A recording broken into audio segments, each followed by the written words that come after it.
ሰላም ጤና ይስጥልን የአሻም ተከታታዮች እንደምን አላችሁ? ለዛሬ ዕለተ ሰኞ ሚያዝያ 13 ቀን 2017 ዓ.ም ያዝንላችሁ የአሻም የምሽት ዜናዎቻችን የሚያልፉበት ሰዓት ላይ ደርሰናል። በቅድሚያም ርዕሰ ጉዳዮቹን በማስተዋወቅ እንጀምራለን።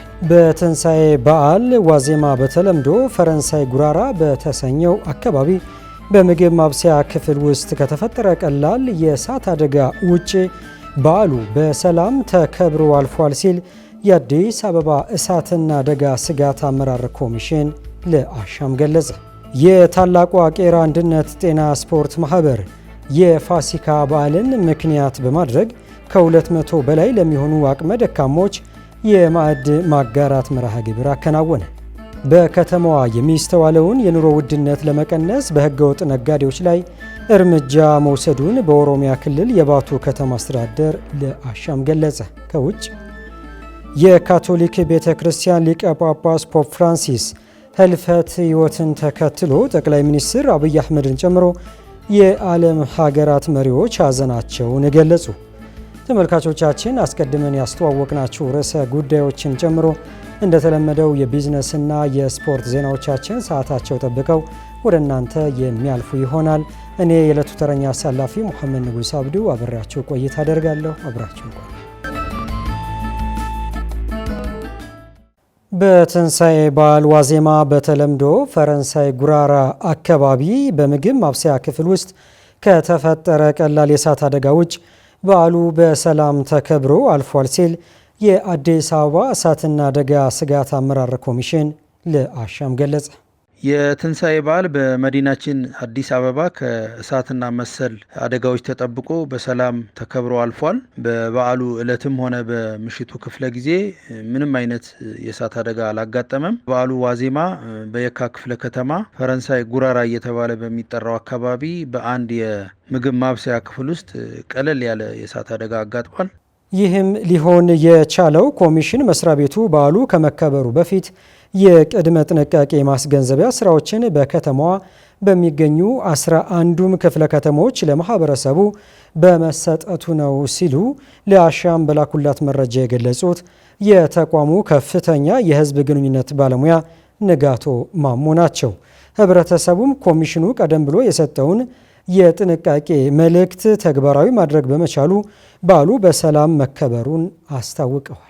ኮሚሽን መስሪያ ቤታችን ከበዓሉ ቀናት አስቀድሞ በከተማው በተመረጡ ቦታዎች በቋሚነትና በተንቀሳቃሽ እንደዚሁም በ11ዱም ክፍለ ከተማዎች ለሚገኙ የማህበረሰብ ክፍሎች ሰፊ የግንዛቤ ማስጨበጥና የጥንቃቄ መልእክቶችን አስተላልፏል። በዚህ በተከናወነው የቅድመ ጥንቃቄ ስራና ህብረተሰቡም የተላለፉ የጥንቃቄ መልእክቶችን በአግባቡ በመተግበሩ በበዓል አከባበሩ ሂደት አደጋዎች እንዳይፈጠሩ ከፍተኛ አስተዋጽኦ አድርጓል። እንግዲህ ኮሚሽን መስሪያ ቤታችን ለህብረተሰቡና ለባለድርሻ አካላት እንዲሁም የጥንቃቄ መልእክቶችን ለህብረተሰቡ በማድረስ ሌሎች ሚዲያዎችንም ላደረጉት ከፍተኛ አስተዋጽኦ ምስጋናችንን እናቀርባለን።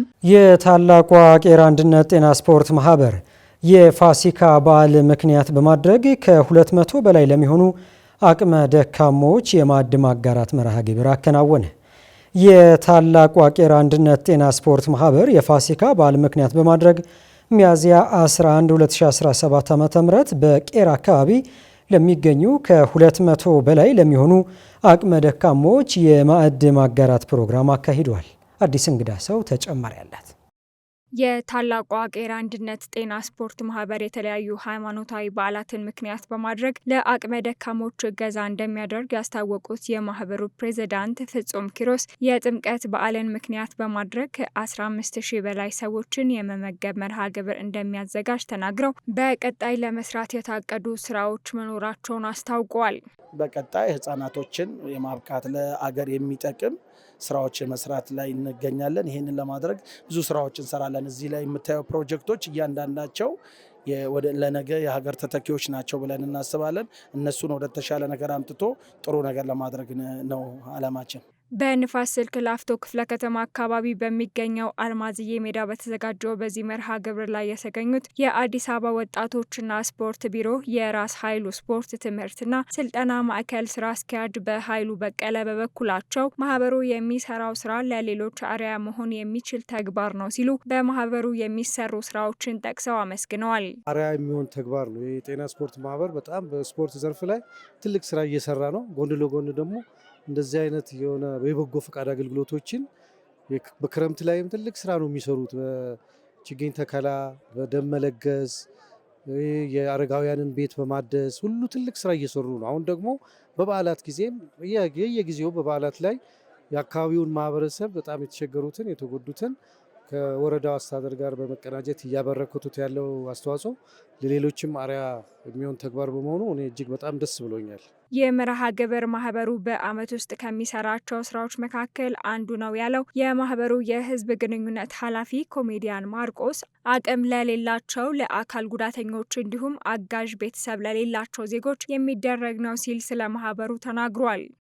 እንግዲህ ታላቋ ቄራ ከተመሰረተበት ጀምሮ ከ10 የበለጠ አባላቶች ያሉበት ከኮሮናው ጀምሮ የእርዳታ ጉዳዩ ግን አጠናክረን የሰራንበት በዚህ አገራዊ ጉዳዮች ላይ እንዲሁም ደግሞ የተለያዩ ችግሮች በሚፈጠሩበት ሰው ሰራሽ እዚህ ሰፈር ውስጥ አካባቢ ውስጥም ከሀገር ውጭም በተለያዩ ክልሎች ችግሮች ሲያጋጥሙ ታላቋ ቄራ ሀብቷን አሰባስባ የድጋፍ ስራውን በሁል ጊዜ የምናከናውነው ስራ ነው። ዛሬ መጀመሪያችንም አይደለም የመጨረሻችንም አይደለም። ማህበሩ ለእነዚህ አቅመ ደካሞች ሽንኩርት፣ ዘይትና ዱቄት መሰል ቁሳቁሶችን ድጋፍ እንዳደረገ የሚናገሩት የማህበሩ የህዝብ ግንኙነት ኃላፊ ከስፖርት እንቅስቃሴው ባሻገር በዚህ መሰል ተግባር ላይ መሳተፍና ድጋፍ ማድረግ ወደን የምናደርገው ነው ሲል አብራርቷል። በማህበሩ ላይ ተሳታፊ የሆኑት ሌላኛው የክፍለ ከተማው የወረዳ 5 ዋና አስተዳዳሪ ሳሙኤል ተረክበ እንደገለጹት ይህ መሰል ዜጎችን የመደገፍ ስራ በወረዳው ስለመሰራቱ በዚህም የበርካታ አቅመ ደካማ ዜጎች መኖሪያ ስለመታደሱ እንዲሁም በወረዳውና በበጎ ፈቃደኞች በተለያዩ ጊዜያት የማዕድ ማጋራት መርሃ ግብር ስለመከናወናቸው አስታውቀዋል። አልማዝዬ ሜዳ ለአካባቢው ልዩ መለያ መሆኑን የሚናገሩት ኃላፊው አካባቢው በተለምዶ ቄራ ይባል እንጂ በስፍራው የሚገኘው የከብት በረት መሆኑን ነው የገለጹት።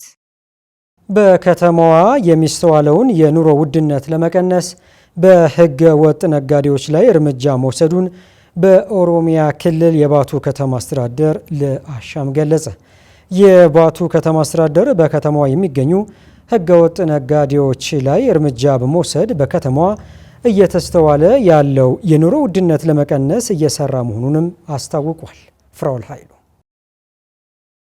መንግስት ያደረገው የማክሮ ኢኮኖሚ ማሻሻያን ተከትሎ አዲስ አበባን ጨምሮ የተለያዩ የሀገሪቱ ክፍሎች ከፍተኛ የዋጋ ጭማሪና ከፍተኛ የዋጋ ግሽበት የተስተዋለ መሆኑን አሻም በተለያየ ጊዜ መዘገቧ ይታወሳል። የባቱ ከተማም ይህ የዋጋ ግሽበት ከተስተዋለባቸው ከተሞች መካከል አንዷ ናት። ይህ የዋጋ ግሽበት የሸቀጣ ሸቀጦች ዋጋን ለመቀነስ የከተማ አስተዳደሩ የተለያዩ ስራዎችን እየሰራ መሆኑን ከአሻም ጋር ባደረጉት ቆይታ ተናግረዋል። የባቱ ከተማ ምክትል ከንቲባ ኡስማን ቱሴ አንዳንድ ስግብግብ ሲሉ የጠሯቸው ነጋዴዎች በህዝቡ ላይ የኑሮ ጫናን ለመፍጠር ብሎም መንግስት ላይ ህዝብን ለማነሳሳት በሚል ሸቀጦችና የግብርና ምርቶች እንዲሁም የኢንዱስትሪ ምርቶች ላይ ከፍተኛ የዋጋ ጭማሪ ማድረጋቸውን አንስተው ይህንንም ለመፍታት ከተማ አስተዳደሩ ግብረ ኃይል አቋቁሞ የቁጥጥር ስራ እየሰራ እንደሚገኝም ለአሻም ነግረዋታል።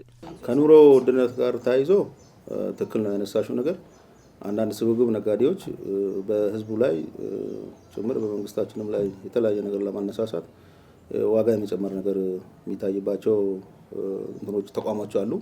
እሱን ምንድነው ያደረግነው? እኛ መጀመሪያውን መስከረም አካባቢ ታክስ ፎርስ አለ ይሄንን የሚከታተል ታክስ ፎርስ አቋቁመን እያንዳንዱ ለዚህ ለህዝብ አገልግሎት የሚሰጡ ተቋማችን ነጋዴዎችን ላይ ትልቅ ትኩረት አድርጎ እንዲሰሩ ትልቅ ስራ የተሰራ ነው በዚህ በኩል ያለው ማለት ነው። ከተማ አስተዳደሩ እነዚህ የምርት ማሻሽና መደበቅ ድርጊት የፈጸሙ ነጋዴዎችን በመለየት የተለያዩ እርምጃዎች እየወሰደ መሆኑንም ለአሻም ነግሯታል። የተለያዩ ነጋዴዎች ላይ እርምጃ ወስደናል። አሁን በቁጥር ነው ባለልሽም እርምጃዎች ተወስደዋል። ሰው ስቶር ውስጥ የማጠራቀም ስቶር ውስጥ እያለ የለም ማለት ነገሮች ነበሩ። አልፎ አልፎ ሁሉም ነጋዴ ስግብግብ ነው ባለልሽም የተለያዩ አልፎ አልፎ ችግር ያለባቸው ነጋዴዎች አሉ። እነዛ ላይ ምንድነው የተደረገው? ማስጠንቀቂያ ተሰጥቶ ማይስተካከሉትን እርምጃም ጭምር የተወሰደባቸው እንትኖች አሉ ማለት ነው ከኛ ከተማ አንጻር። ከተማ አስተዳደሩ ለነጋዴዎች የዋጋ ተመን በማውጣት የክትትልና የቁጥጥር ስራዎችና ለህብረተሰቡ የግንዛቤ ስራዎችን በመስራት የቅዳሜና እሁድ ገበያ ላይ የግብርና ምርቶችን በማቅረብ በከተማዋ የኑሮ ውድነትን ለማረጋጋት መስራት መቻሉንም አመላክተዋል። እያንዳንዱ የተቋማት የሚያደርጉት ነገር አለ። የዋጋ መለጠፍ ዋጋ ብቻ መለጠፍ ብቻ አይደለም። ይሄንን መከታተል ለጥፎም በሌላ እንትን የሚሸጣለ ለማህበረሰቡ ግንዛቤ መስጠት ስራ ተሰርቷል። እርምጃም ጭምር ለየነና አልፎ እንደዚህ የሚያደርገውን ዋጋ የሚጨምሩትን ነጋዴዎች እርምጃም ጭምር እየተወሰደ ነው ያለው። ከዚህ አንፃር አሁን የተሻለ ነው ከኛ ከተማ አንፃር። ያንንም ከርቭ ለማድረግ ምንድነው ቅድም እንዳልኩሽ አርሶ አደሩን ወደ ከተማ የማምጣት ለምሳሌ ባቱ ከተማ በአትክልትና ፍራፍሬ ትታወቃለች። የአርሶ አደር ምርት ወደ ከተማ እንዲገባ አሁን ሳንዴ ማርኬት በከተማችን 3-4 ቦታ አለ።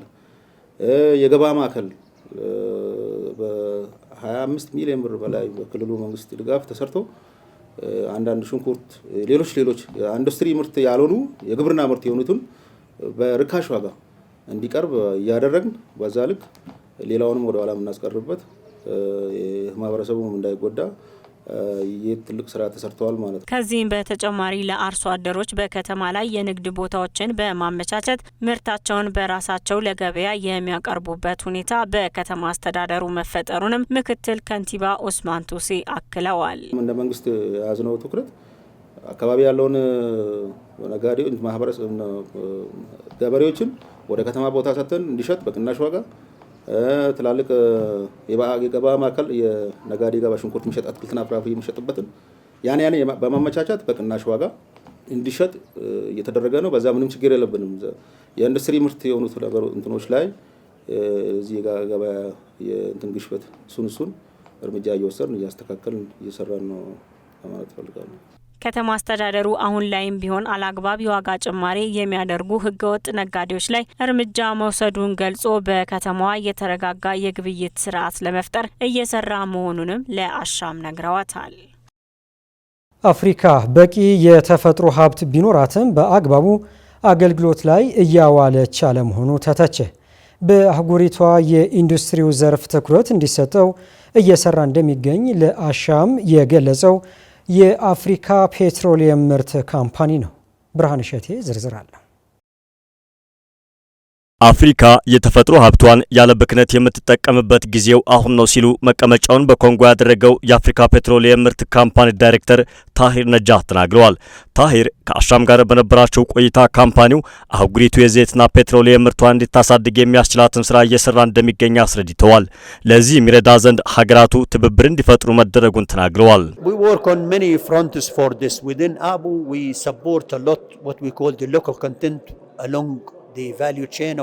የአፍሪካ ፔትሮሊየም ምርት ካምፓኒ የዘይትና ጋዝ ኢንዱስትሪውን ለማሳደግ በብዙ መልኩ እየሰራ ይገኛል።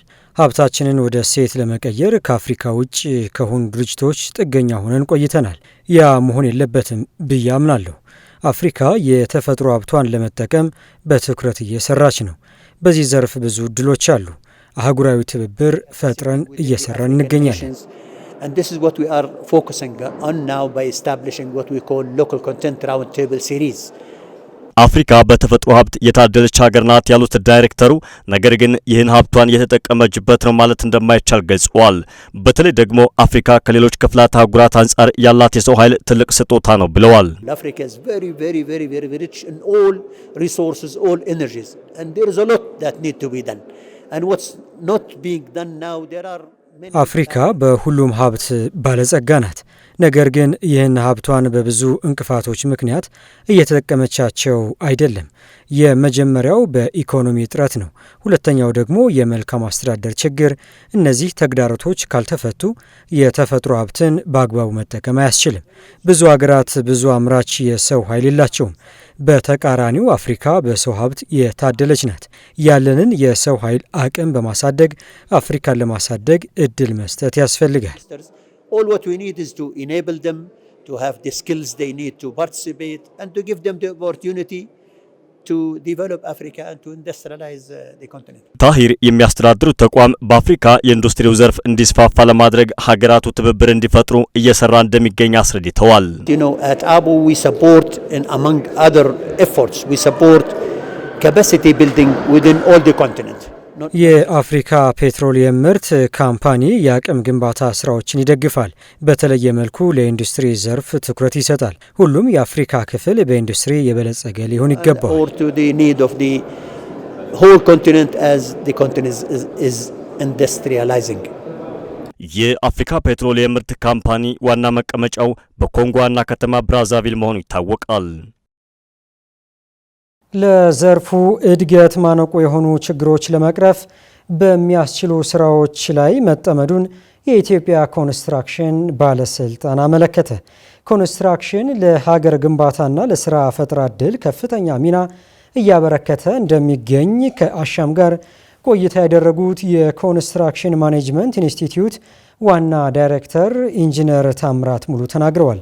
በሌላ በኩልም ዘርፉን እየፈተነው የሚገኙ ማነቆች ሁሉ ለመቅረፍ እየተሰራ እንደሚገኝም የኢትዮጵያ ኮንስትራክሽን ባለስልጣን ዋና ዳይሬክተር ኢንጂነር መስፍን ነገዎ ከአሻም ጋር በነበራቸው ቆይታ ገልጸዋል። ተጨማሪ ያለ ኢትዮጵያ በኮንስትራክሽን ዘርፉ አያሌ የሚባል ከፍተኛ እድገት እያስመዘገበችበት ይገኛል። በዚህም በኮንስትራክሽን ዘርፉ የተሰማሩ የግል ተቋማትና መንግስታዊ የሆኑ ተቋማቶችን በማስተሳሰርና አንድ በማድረግ በቅንጅት አሰራር በመፍጠር ቴክኖሎጂውን የዋጀ ቴክኖሎጂ ወይም ደግሞ ዘመኑን የዋጀ ቴክኖሎጂ በመጠቀም ቴክኖሎጂዎችን ግብዓቶች እንዲጠቀሙ ከማበረታታት አንጻር ኢንስቲትዩቱ ምን እየሰራ ይገኛል ስትል አሻም የኢትዮጵያ ኮንስትራክሽን ማኔጅመንት ኢንስቲትዩት ዋና ዳይሬክተር የሆኑትን ታምራት ሙሉ አነጋግራ ተከታዩን ምላሽ አግኝታለች። እንግዲህ ኮንስትራክሽን ማኔጅመንት ኢንስቲትዩት በዋናነት ከተልእኮ አንጻር የተሰጠውን ነገር ስናይ በትብብር ነው የሚሰሩ፣ በኮላቦሬሽን ነው የሚሰራው። ከስራ ተቋራጮች ጋር በትብብር ይሰራል፣ ከአማካሪዎች ጋር በትብብር ይሰራል፣ ከከፍተኛ የትምህርት ተቋማት ጋር በተለይ በሪሰርች በትብብር ይሰራል፣ ከሌሎችም ጋር እንደዚሁ። ግንባታ ግብአቶቻችን በውጭ ላይ ጥገኛ መሆናችን ኢንዱስትሪያችንን በሚፈለገው ደረጃ ተወዳዳሪ እንዳይሆን ያገደው ስለሆነ ያን ሁኔታ መቀየር አለብን በሚል አሁን ያለን አጠቃቀም ምን ይመስላል፣ ምን ቻሌንጆች አሉብን፣ ምን ብናደርግ የሀገር ውስጥ ምርት አጠቃቀማችን ያድጋል፣ ከውጭ ምርቱ ላይ ጥገኛ የመሆን መጠናችን ምን ስራዎች ቢሰሩ መሰረታዊ በሆነ መልኩ መቀነስ እንችላለን የሚል ስራ ነው ራይት ነው የተሰራ ያለው ማለት ነው። አሻም በመቀጠልም የኢትዮጵያ ኮንስትራክሽን ማኔጅመንት ኢንስቲትዩት ዋና ዳይሬክተር ኢንጂነር ታምራት ሙሉ ከኮንስትራክሽን ለሀገር ግንባታ ከሚሰጠው ጠቀሜታ አንጻር የስራ ዕድል ፈጠራውንስ በምን አይነት ልኬት ወይም ደግሞ ምን ያህል ውጤት እያስመዘገበ ይገኛል ስትልም ጠይቃቸዋለች። እንግዲህ የኮንስትራክሽን ኢንዱስትሪው ከሀገር ግንባታ አንጻር መጀመሪያ ያለውን ነገር ስናይ ካዛንቺስ አካባቢን እናውቀዋለን። 4 ኪሎ አካባቢ ወደ አቧራ ያለውን አካባቢ እናውቀዋለን። ፒያሳ አካባቢ ያለውን እናውቀዋለን። ቦሌ አካባቢ ያሉ ቦታዎች እናውቃቸዋለን። ሃየር ሌቨል በተደረገ ኢንተርቬንሽንና ኢኒሺዬቲቭ በዋናነት በክቡር ጠቅላይ ሚኒስትሩ ኢኒሺዬቲቭ እነዚህ ቦታዎች ከ2 ዓመት ባነሰ ጊዜ ውስጥ የዛሬ 2 ዓመት ያን አካባቢ የሚያውቅ ሰው ዛሬ ቤት አያውቀው። ስለዛ ሊዳሰስ ሊጨበጥ ሊታይ የሚችል ዲናይ ልንክደው የማንችል እድገት ተመዝግቧል ማለት ነው። በአዲስ አበባ ብቻ ነው። በሌሎችም ደግሞ ትላልቅ ከተሞች ብንሄድ በተመሳሳይ መልኩ ይሄ ሀገር የማሳደግ ስራው በስፋት እየተሰራ ነው።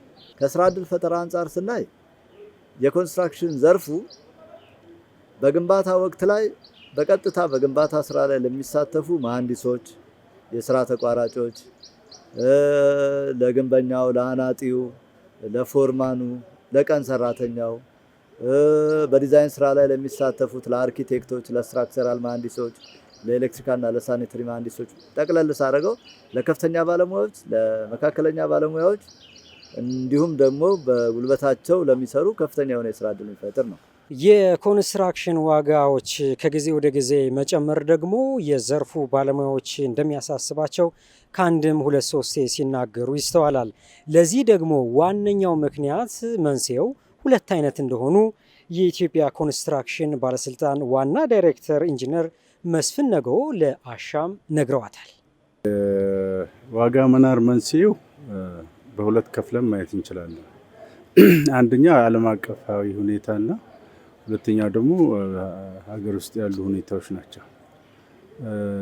ከዓለም አቀፍ ስንነሳ ዓለም አቀፍ እንግዲህ ከኮቪድ ወዲህ የእንቅስቃሴ ዲስራፕሽን ነበር ወይም ደግሞ መግታት ነበር እና ከዛ ጀምሮ የኮንስትራክሽን ማቴሪያል ላይ ዓለም አቀፋዊ ተጽዕኖ በጣም በከፍተኛ አለ። ኢትዮጵያ ውስጥ ብቻ ሳይሆን በዓለም አቀፍ ማለት ነው። ከኮቪድ በኋላ ደግሞ ጦርነቶች አሉ። ለምሳሌ የራሻና የዩክሬን ጦርነት ኢትዮጵያ እንግዲህ ብረት በብዛት የምታስገባው በተለይ ጥሬ ዕቃውንም ይሁን የተመረተውን ከዩክሬን ነበር በብዛት። ያ ቀጥተኛ ተጽዕኖ አለው። እንደገና ደግሞ እዚህ ቀይ ባህር አካባቢ ያለው እና ጂኦፖለቲክሱ የዚህ ቀይ ባህር አካባቢ የራሱ ተጽዕኖ አለው። የመን ላይ እስራኤል እና ጋዛ ጦርነት ጋር ተያይዞ የተነሱ የጦርነት አባዜዎች ያው ቀይ ባህር ላይ የነበረውን የትራንስፖርቴሽን ሁኔታ እንደገታ ይታወቃል። ወደ ሀገር ውስጥ ደግሞ ስንመጣ የመጀመሪያውን ላይን ሼር የሚወስደው የዚህ የዲማንድና ሰፕላይ ላይ ያለው ችግር ነው። ለምሳሌ ሲሚንቶ ብንወስድ እጥረት ነበረ። ፍላጎቱና ሰፕላዩ አይመጣጠንም በጣም። ያ ብቻ ሳይሆን ያን ያባበሰው ደግሞ የሰፕላይ ቼኑ በህግ ያለመመራት፣ እዛ ላይ ያለ የደላሎች ሚና ከፍተኛ ተጽዕኖ ነበር። መንግስት በተለይ በንግድ ሚኒስቴር በጣም ብዙ እርምጃዎችን ለመውሰድ ሞክረዋል። ግን ካለው የሀገሪቷ ተጨባጭ ሁኔታ እነኚህ ሰፕላይ ቼን ውስጥ ያሉ አካላት የመቆጣጠር ፓወራቸው ከፍተኛ ስለነበር ይህም አንድ ኬዝ ነው። ብዙ ጊዜ የኮንስትራክሽን ዘርፉ ግብዓቶች ከውጭ ሀገር ከመግባታቸው አንጻር ከፍተኛ አሉታዊ ተጽዕኖ እየፈጠረባቸው እንደሚገኝ የዘርፉ ምሁራኖች ይናገራሉ ማለት ነው። ይህንን ተንተርሶ ደግሞ ኢትዮጵያ ይህንን ችግር ለመቅረፍ ምን እየሰራች ነው? ለባለስልጣኑ ዋና ዳይሬክተር ኢንጂነር መስፍን ነገዎ የጠየቅናቸው ጥያቄ ነበር። በእውነት ለመናገር በተለይ ከለውጡ በፊት ወደ 90% አካባቢ ከውጭ ነው የሚገባው። አሁን ጥናቱ እንደሚያሳየው ደግሞ ስታይ በጣም ፕሮሚሲንግ ነው። በጣም ከውጭ የሚገባው ወደ 45% ዝቅ ብሏል። ይሄ እንግዲህ በ7 ዓመት ውስጥ ምን ያህል ለውጥ እንዳለ ያሳያል። ስለዚህ መንግስት በተለይ ኢትዮጵያ ታምርት በሚለው የአገሪቷ ወይም ደግሞ የጠቅላይ ሚኒስትራችን ኢኒሼቲቭ ምን ያህል ለውጥ እንዳመጣ የሚያሳይ ጥናት ነው። እኔ ጥናቱን ሳይ ደስ ነው ያለኝ ውጤቱ። ምክንያቱም ዝም ብሎ የመጣ ሳይሆን ይሄ ቅድም የገለጽናቸው ችግሮች ሁሉ እያሉ ነው ይሄ ለውጥ የመጣው። ስለዚህ አሁን እንደ ጎረቤታችን እንደ ኬንያ ወደ 60% የሀገር ውስጥ ነው ኮንሱም የሚያደርገው የኮንስትራክሽን ኢንዱስትሪዋ። እኛም አሁን እየደረስን ነው ማለት ነው። ፕሮሚሲንግ ነው። ከዛ በላይ ግን ፖቴንሻል አለን ብዬ አምናለሁ። በደንብ ከሰራንበትና አሁን ኢትዮጵያ ታምርት የሚለው የመንግስት ኢኒሼቲቭ የሚቀጥለው የመጨረሻ አመት ላይ ሲደርስ ሀገር ውስጥ የምናመርተው ምርት በተለይ ኮንስትራክሽን ኢንዱስትሪ የሚጠቀማቸው ምርቶች በከፍተኛ ደረጃ ይጨምራል ብዬ አምናለሁ። ተስፋም ሰጪ ነው። ተመልካቾቻችን ዜናዎቻችን እንደቀጠሉ ናቸው። ከዓለም አቀፍ ወዳገኘነው ዘገባችን እናመራለን።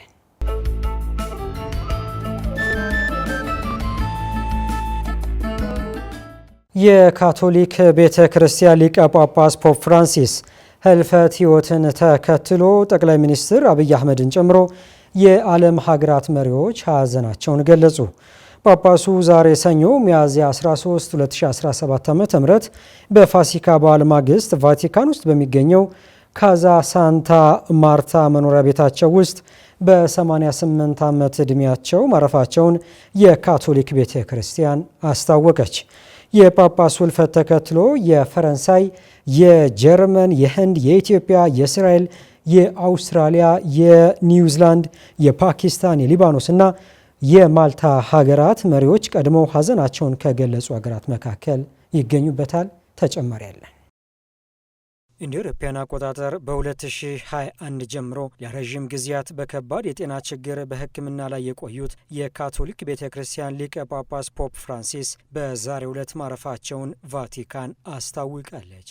ፖፕ ቤኔዲክት 16ኛ መንበራቸው መልቀቃቸውን ተከትሎ ነበር በአውሮፓውያኑ መጋቢት 2013 የካቶሊክ ቤተ ክርስቲያንን እንዲመሩ የተመረጡት። ጳጳሱ ዛሬ ሰኞ ሚያዝያ 13 ቀን 2017 ዓ.ም በፋሲካ በዓል ማግስት ቫቲካን ውስጥ በሚገኘው ካዛ ሳንታ ማርታ መኖሪያ ቤታቸው ውስጥ በ88 ዓመት ዕድሜያቸው ማረፋቸውን የካቶሊክ ቤተ ክርስቲያን አስታውቃለች። ካርዲናል ፈረን በጳጳሱ ሞት ሐዘን ውስጥ ሆነው የተወደዳችሁ ወንድሞችና እህቶች የቅዱስ አባታችን ፍራንሲስ ሞትን በጥልቅ ሐዘን አሳውቃለሁ ሲሉ የጳጳሱን ሕልፈት ይፋ አድርገዋል። የፈረንሳዩ ፕሬዚዳንት ኢማኑኤል ማክሮን የርዕሰ ሊቃነ ጳጳስ ፍራንሲስ መሞት ተከትሎ ሐዘናቸውን ገልጸዋል። ከቦነስ አይረስ እስከ ሮም ርዕሰ ሊቃነ ጳጳስ ፍራንሲስ ቤተ ክርስቲያን ለድሆች ደስታና ተስፋ እንድታመጣ ይፈልጋሉ።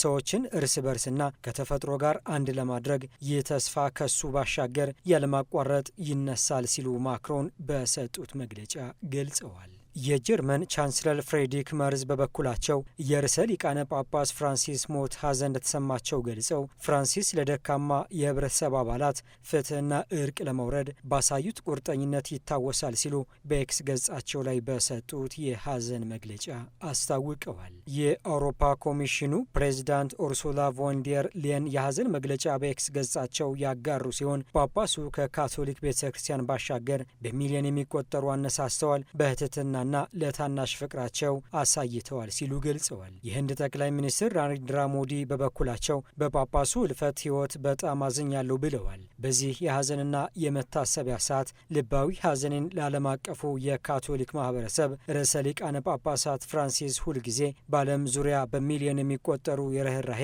የትህትናና የመንፈሳዊ ድፍረት መርህ ሆነው ይታወሳሉ ሲል በኤክስ ገጻቸው ላይ በሰጠው መግለጫ ተናግረዋል። ቫንስ ርዕሰ ሊቃነ ጳጳስ ፍራንሲስ ከመሞታቸው አንድ ቀን በፊት ባደረጉት ስብሰባ በእርግጥ በጣም ታመው ነበር ብለዋል። ከመሞታቸው ከሰዓታት በፊት ከፍራንሲስ ጋር የተገናኙት የዩኤስ ምክትል ፕሬዚዳንት ጄዲ ቫንስ ጳጳሱን በፋሲካ ዕለት በማግኘታቸው ደስተኛ መሆናቸውን ተናግረው ምንም እንኳን በግልጽ በጠና ታመው የነበረ ቢሆንም ሲሉ ተናግረዋል። ቫንስ በማከልም ትናንት እሱን በማየቴ ደስተኛ ነበርኩ፣ ምንም እንኳን በግልጽ በጠና ታመው የነበረ ቢሆንም በኮቪድ የመጀመሪያዎቹ ቀናት በሰጡት አስተያየት ሁልጊዜ አስታውሳቸዋለሁ ሲሉ ተናግረዋል። ጠቅላይ ሚኒስትር አብይ አህመድ በበኩላቸው በሮም ካቶሊካዊ ቤተ ክርስቲያን ሊቀ ጳጳስ ፖፕ ፍራንሲስ ሕልፈት የተሰማቸው ሐዘን ገልጸዋል። የእስራኤል ፕሬዝዳንት አይዛክ ሄርዞግ ከአይሁድ ዓለም ጋር ጠንካራ ግንኙነት በመፍጠርና በሃይማኖቶች መካከል ውይይቶችን በማሳደግ ረገድ ትልቅ ቦታ ይሰጡ የነበሩት ሊቀ ጳጳሱን ጥልቅ እምነትና ገደብ የለሽ ርኅራኄ ያለው ሰው መሆናቸውን በማስታወስ ለክርስቲያኑ ዓለም የተሰማውን ጥልቅ ሐዘን ገልጸዋል። የአውስትራሊያው ጠቅላይ ሚኒስትር አንቶኒ አልባኔስ በብሔራዊ ቴሌቪዥን ጣቢያ ንግግር ያደረጉ ሲሆን ሁሉም ባንዲራዎች ማክሰኞ በመንግስት ህንፃዎች ላይ በግማሽ ምሰሶ እንዲውለበለቡ ለሟቹ ሊቀ ጳጳስ ክብር ምልክት ነው ሲሉ መልእክታቸውን አስተላልፈዋል። አልባኔዝ ለአውስትራሊያ ካቶሊኮች ታማኝና አፍቃሪ አባት ነበር ብሏል። ርዕሰ ሊቃነ ጳጳሳት ፍራንሲስ እምነቱንና ጥሪውን በቃልም ሆነ በተግባር ኖሯል ብለዋል። የኒውዚላንዱ ጠቅላይ ሚኒስትር ክሪስቶፈር ሉክሰን ፍራንሲስ ትሑት ሰው ነበሩ ሲሉ ገልጸዋቸዋል። የፓኪስታን ጠቅላይ ሚኒስትር ሼህባዝ ሻሪፍ ፍራንሲስ በሃይማኖቶች መካከል መግባባት፣ ሰላምና የሰው ልጆች ማስተዋወቅ ፈርቀዳጅ ናቸው ሲሉ ሕይወታቸው ማለፉ ለመላው ዓለም የማይተካ ኪሳራ ነው ሲሉ ተናግረዋል። የሊባኖሱ ፕሬዝዳንት ጆሴፍ አውን እንዳሉት የፍራንሲስ ሞት ለሰው ልጆች ሁሉ ኪሳራ ነው፣ ምክንያቱም እሱ ለፍትህና ለሰላም ኃይለኛ ድምፅ፣ የድሆችና በተለያዩ ሃይማኖቶችና ባህሎች መካከል የውይይት ጠበቃ ስለነበር ነው ሲሉም ተደምጠዋል። የማልታ ፕሬዚዳንት ማርያም ሲፒተሪ ዲቦኖ ፍራንሲስ በትህትናው ይታወሳሉ። በስልጣን ዘመናቸው ለድሆችና ለተገለሉ ሰዎች በሰጡት ትኩረትና ለዓለም አቀፍ ሰላምና በህዝቦች መካከል እርቅ ለመፍጠር ባደረጉት ተከታታይ ስራ ይታወሳሉ ብለዋል። ይህ በእንዲህ እንዳለም የኢትዮጵያ ካቶሊክ ቤተ ክርስቲያን ርዕሰ ሊቃነ ጳጳስ ፍራንሲስ በ88 ዓመታቸው ከዚህ ዓለም ድካም ማረፋቸውና በዚህም ቤተ ክርስቲያኗ የተሰማትን ሐዘን ገልጸዋል። ቤተ ክርስቲያኗ በማህበራዊ ስር ገጿ ባወጣችው የሐዘን መግለጫ የኢትዮጵያ ካቶሊክ ቤተ ክርስቲያን የጳጳሳት ጉባኤ ዛሬ በሰማነው እጅግ አሳዛኝ ዜና የብፁዕ ወቅዱስ ሊቃነ ጳጳስ ፍራንሲስ ከዚህ ዓለም ድካም ማረፍ የተሰማንን ጥልቅ ሐዘን እንገልጻለን ብላለች። በዚህም መላው ካቶሊካውያንና በጎ ፈቃድ ላላቸው ሰዎች ሁሉ ለቅዱስ አባታችን ዘላለማዊ ረፍት በጸሎት አብራችሁ እንድትሆኑ ጥሪ እናቀርባለን ስትልም ጥሪ አቅርባለች። ርዕሰ ሊቃነ ጳጳስ ፍራንሲስ የመጨረሻው ቀናቸው በቤተ ክርስቲያን አገልግሎት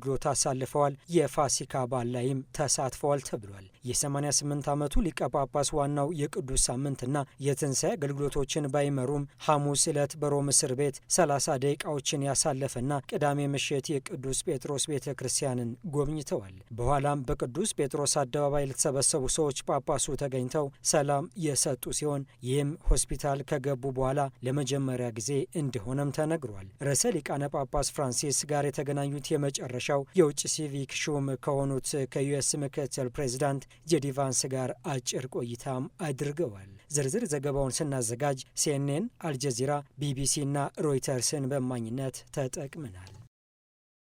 ተመልካቾቻችን ለዕለቱ ያዝንላችሁ ዜናዎቻችን ከመቋጨታችን በፊት በድጋሚ ርዕሰ ጉዳዮቹን እናስታውሳችሁ።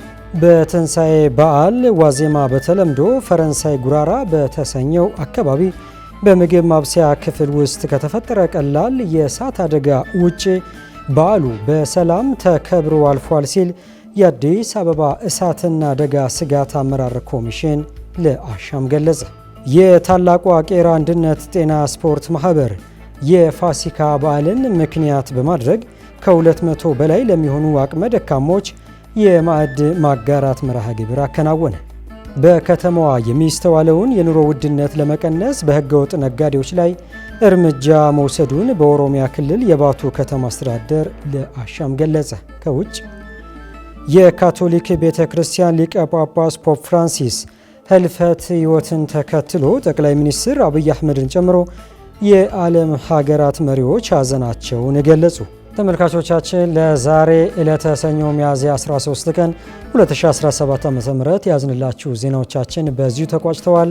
ተመልካቾቻችን ሌሎች የአሻም ቴሌቪዥን ፕሮግራሞች፣ ወቅታዊ እንዲሁም ደግሞ ዜናዎቻችን በፌስቡክ፣ በቲክቶክ፣ በቴሌግራም፣ በዩቲዩብ ቻናሎቻችን ላይክ፣ ሼር እና ሰብስክራይብ በማድረግ እንደምትከታተሉን ከወዲሁ ለመጠቆም እንወዳለን። አሻም ለሁላችን!